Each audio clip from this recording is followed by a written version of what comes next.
Atelier 200 rokov.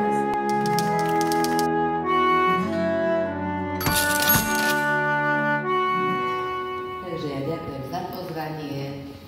Mnohých z vás poznám po manetých, pretože keď rozpráva človek, tak nám ide pusa a tak ďalej. Ale keď rozpráva babka, tak je pusa nejde, čiže musíme len ňou hýbať. Pre nás je to partner.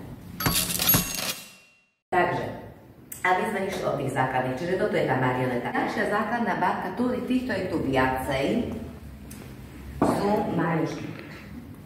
Väčšinou tej javajky vode jeden, to znamená naraz tie čempoliky, tým pádom je jasné, trochu vytočené aj tá ruka, tým pádom je jasné, že nejaké veľmi veľké gestá sám neurobím. Manekyny. Manekyny môžu byť rôzne. Manekyny je typicky tým, že vlastne je odkryté vodenie a môže mať čempoliky kdekoľvek. V chrbte, v hlave, na nohách, v zadku.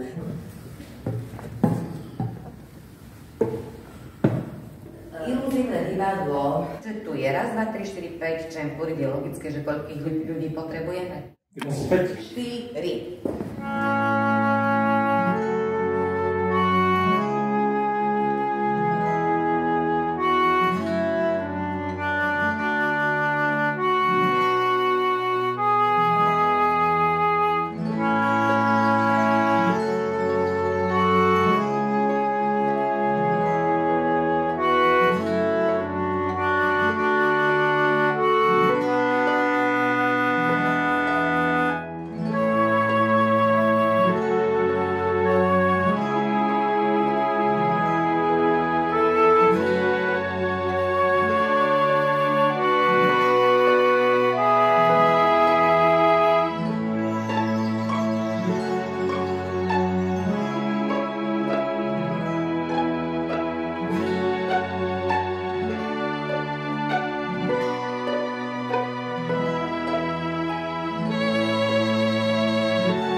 Že ste sa aj zabavili, že niečo z toho zužitkujete aj na iných hodinách herectva, alebo vlastne niektoré tie ako keby uvedomania a chápe sa, to sa oplatňovať väčšinu herectve, ste veľmi šikovní, boli tu pekné nápady vlastne za taký krátky čas ste zvládli takéto základné vodenie a aj ste si vymysleli, ako že tie túdy, takže ďakujem veľmi pekne.